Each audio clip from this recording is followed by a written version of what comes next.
Hi guys, this is part 3 of the Twitter clone application series. So we're building a Twitter clone application having all the exact functionalities as Twitter. Just the core functionalities. So you can post tweets, you can log in, you can create users, you can use auth2 to log in. And it uses React, GraphQL, Node, and MongoDB. So this is part 3 where we cover building the client-side application. What we need to start out by doing is we need to go to the client app branch, click on code, and then download zip. This will download the zip file into your system, and then you can import that into your coding workspace. Then you can open it up in your coding workspace. Alternatively, if you were following along from part 2, you can build on that application as well. So we're just working on the client application. So let's get into it. So first, we're going to start out with index.js.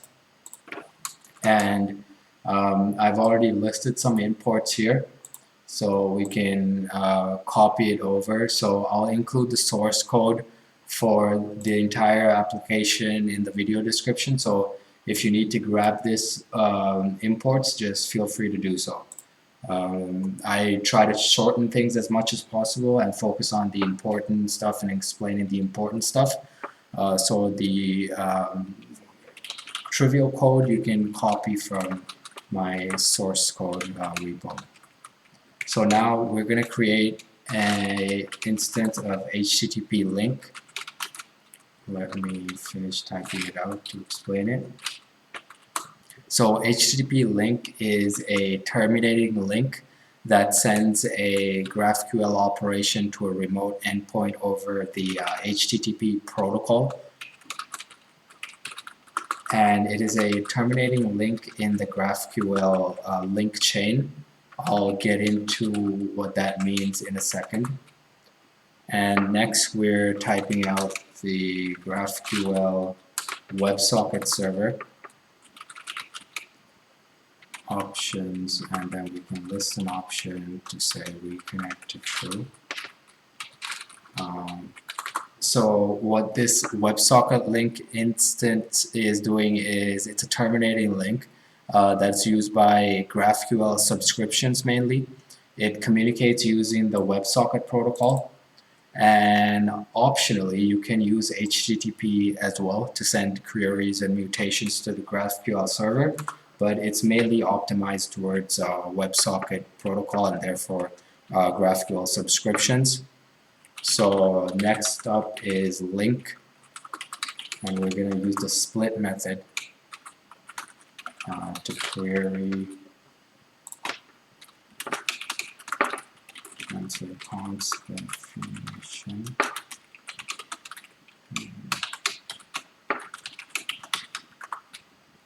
return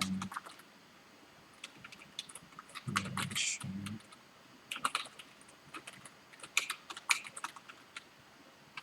operation definition operation subscription.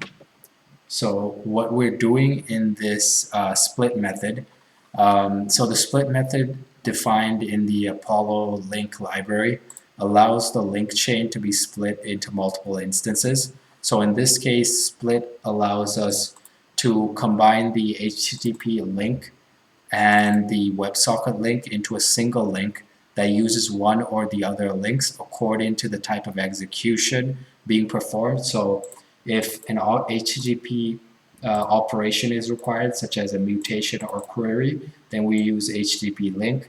If a subscription is required, then we use the WebSocket link. So that's how it's divided. And the split actually splits these operations into two and then combines them into a single link at the end. And if you're wondering what the link chain is, it's a chain of link objects that execute in sequence. So here's a cool diagram showing this. So you have a GraphQL operation, and then you have links. And in this case, you have a link here, so we call HTTP link, and then you have a GraphQL or WebSocket link, and they're split apart, so you can go here or here, and then connect back to a ending terminating link. So this is how GraphQL works. Next, we'll go over to client. So say client, and we're going to create a new instance of Apollo client. We're going to pass the link object that we defined, and we're going to say in memory cache restore. So we instantiate Apollo client in memory cache, which stores results of GraphQL queries in a normalized in-memory cache. So this enables us to save time on unnecessary requests by reusing saved data, which is not invalidated. And now we are saying React DOM render browser routing.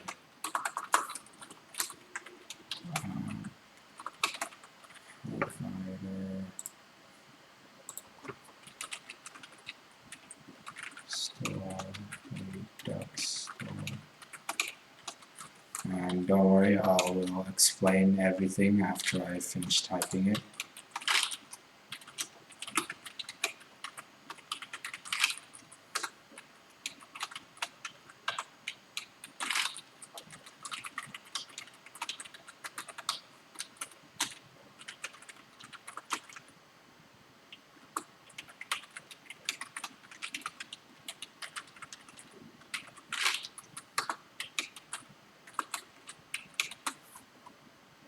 So what we're doing here is we have a provider tag that is encapsulating the application component.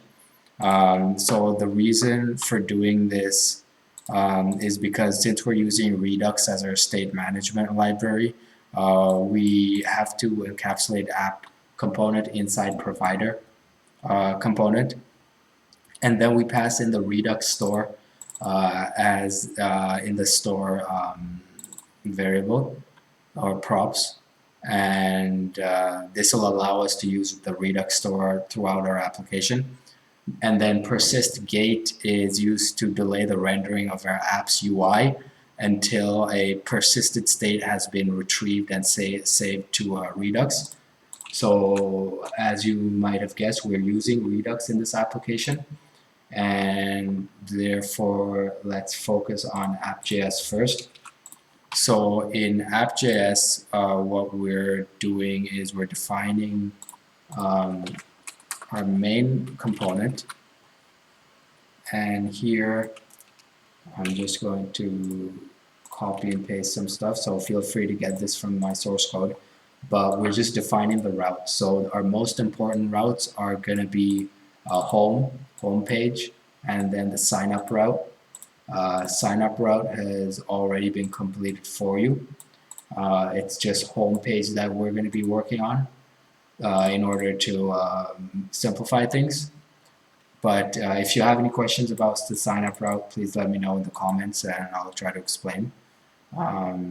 And we are also defining a Apollo client.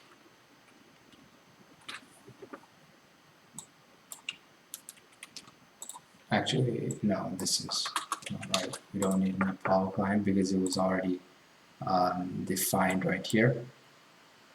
So yeah, so we're basically done for app.js.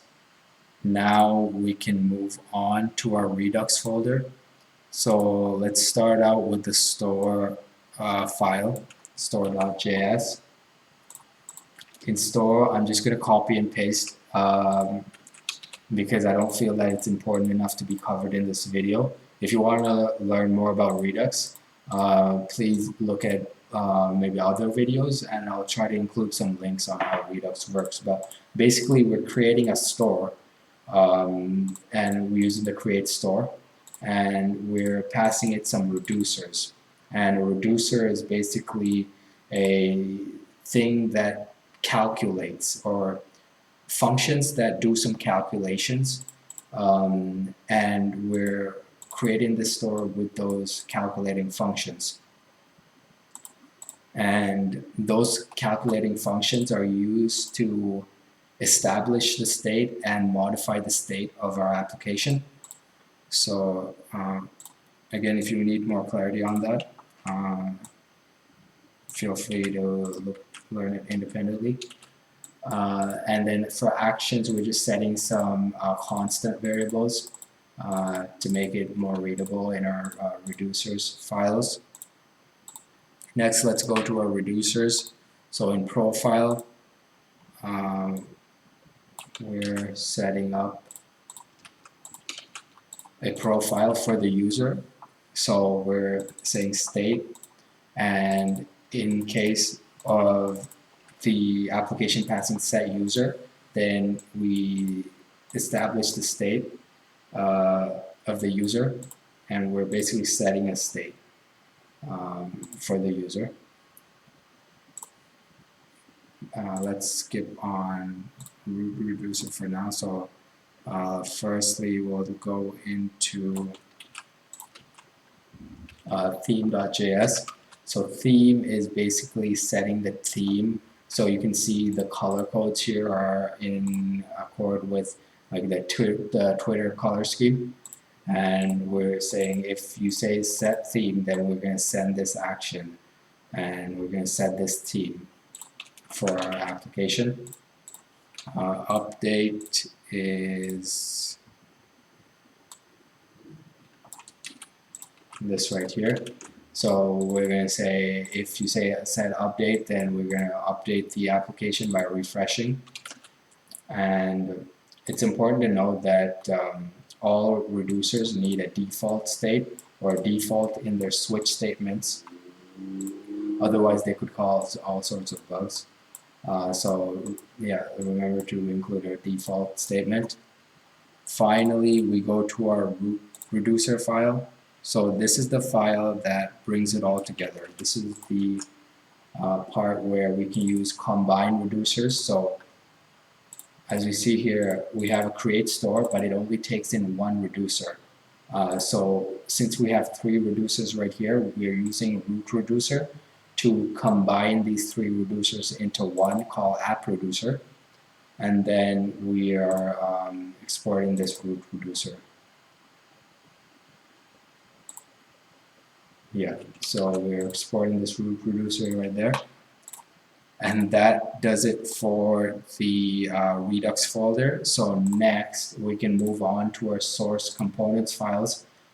So if you clone this application from my GitHub repo, you should see all this stuff pre-populated, which makes our life a lot easier. If not, you can feel free to go through my source code and build it out. It might help you learn more about the application that way. So it's up to you. So next we are moving on to the GraphQL mutations file. So GraphQL mutations right here. And what we're going to do here is define some GraphQL queries. So let me define one and I'll explain. Okay.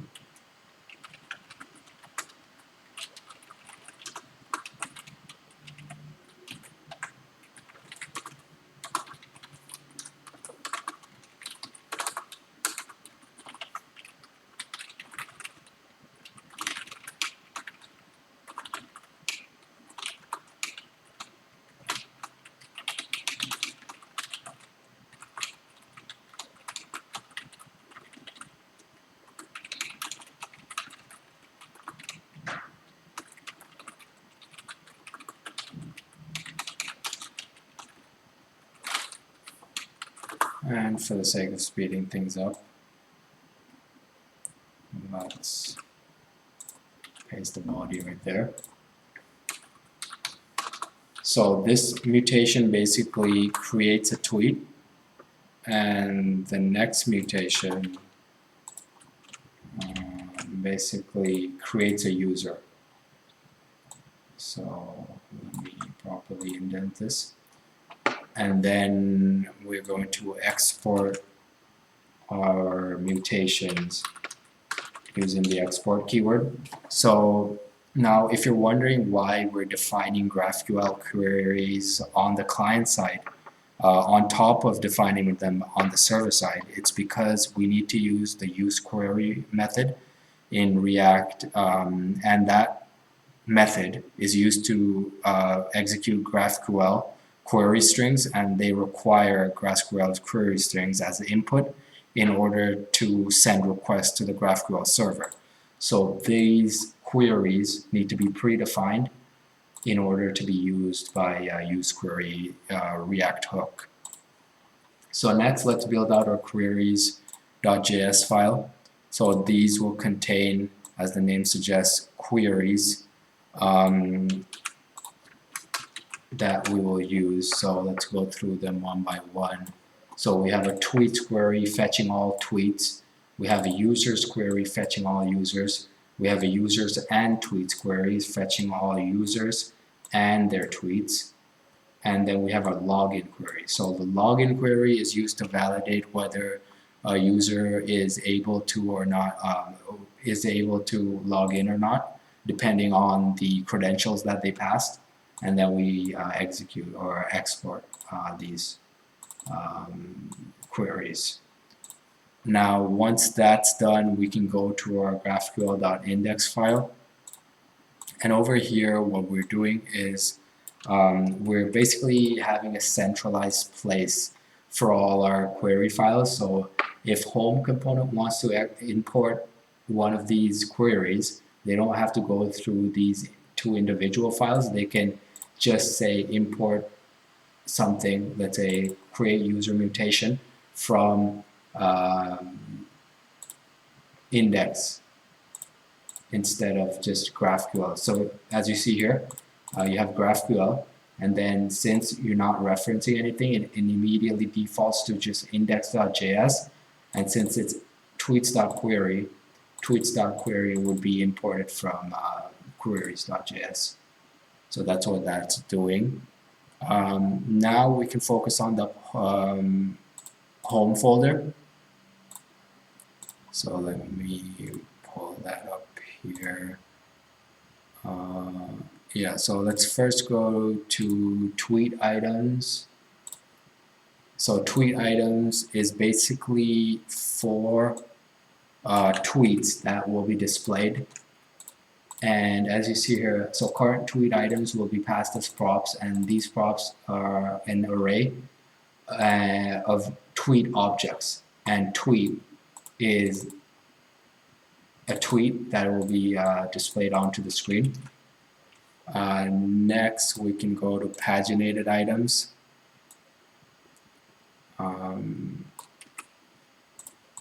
So this is a bit lengthy, so let's go through it. So what we're doing here is we have current items. Current items represents a set of 4 tweets. So as you see in my screenshots right here, each page has 4 tweets, and that's what we're doing right here. We're having current items as a set of 4 tweets, and then we use use effect to make the calculations to make so let's say we have a set of all items, and all items are all the tweets. Let's say all items are 60 tweets. We're going to reverse that in order to get the order right. So the most recent tweets will be first, oldest tweets will be last. Then we're going to do some calculations to separate those 60 tweets into chunks of 4 tweets. So we're going to divide that by 4. Then we're going to set those most recent 4 tweets as our set current items. So then current items equals 4 tweets, and then we pass in our current items into the tweet items component that we just defined. So that's basically what we're doing here. Nothing complex, although it does seem complex. It's just dividing up tweets and organizing them so that it looks nice in the homepage. And then we use React Paginate to paginate those tweets, because obviously when we're displaying 60 tweets with 4 tweets per page, we're going to need multiple pages to get through them all and keep them organized. And then we have click listener right there. So next we can go on to our index file, the most important file. And let me bring over the code here. So what we're doing with use query is, as it states in the comments, it's the primary API for executing queries in an Apollo application. Basically, we just use query. As I was saying before, it requires a GraphQL query, and that query is defined in our GraphQL files that we defined up here. So that's why we needed to define those files. And now we have multiple options here. So we're using destructuring to get some variables, and we have loading error, which are not used. Data is going to represent the data that was sent from the GraphQL server. So this will represent all our tweets, which is fitting as it's calling for tweets. And then refresh is called whenever an update takes place. So basically, once you submit a new tweet, in the home page only contains the list of old tweets. If we want to fetch that single new tweet that was recently published, we call refresh to fetch that new tweet as well as the old tweets, and that's what it does. It re-executes this query. And then we have some pausing functions to give it some nice pausing effects just for UI purposes. And then we have our layout and paginated items, menu bar. And then so here, if the data is not yet received, then we just say loading, because it takes about half a second for the data to get from the GraphQL server to our client application. So during that time, it's just going to say loading. And when it is received, then we're just going to render the data, so the tweets will be rendered. Now we can move on to our menu bar component, and we can code it out. So let me just get there.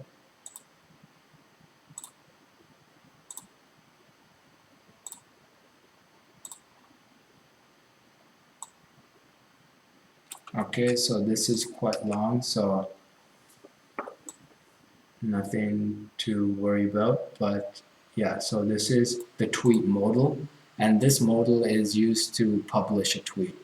I'll show you in the demo video, which should be coming up, but this modal is used to publish a tweet. So it has a tweet body used to contain the tweet's body, and then we have a use callback hook. So the use callback hook will return a memoized result, which is executed by submitting the form that is rendered by this component.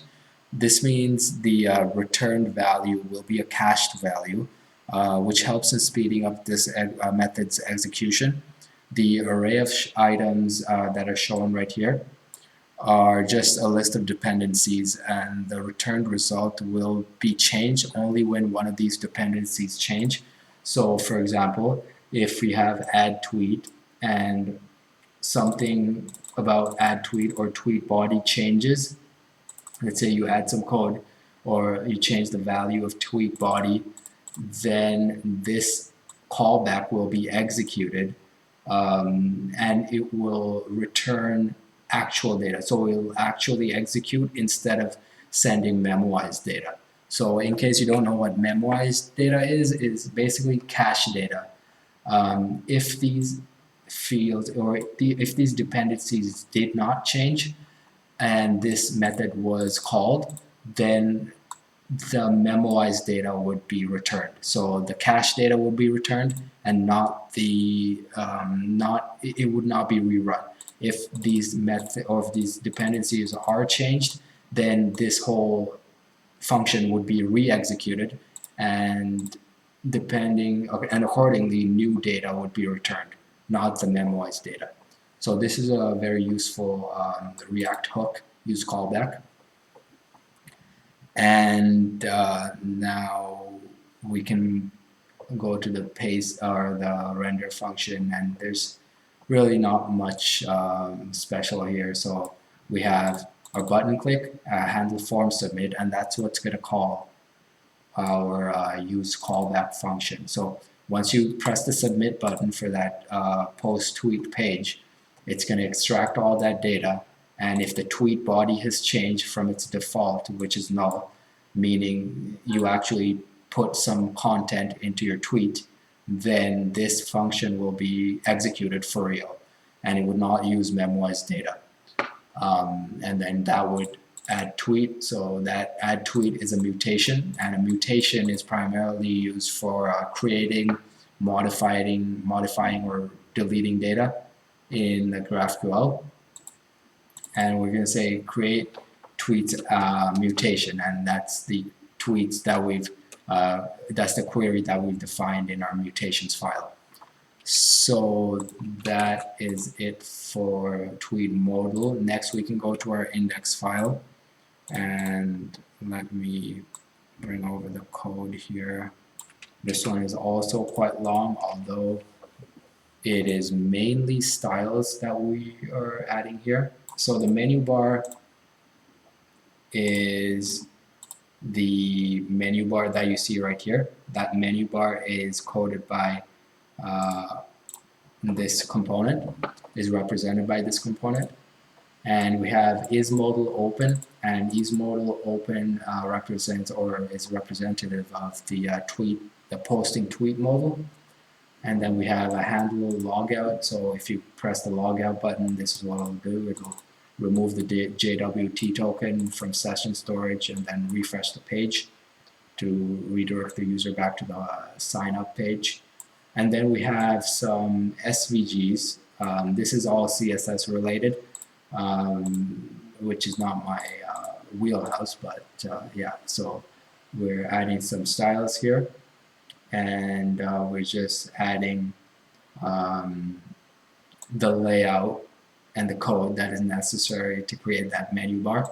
So there's nothing too complicated, it's just very long. So that should do it for menu bar. And that is basically it. Please let me know if I made a mistake or left something out. Or if you have any clarifications, please let me know in the comments.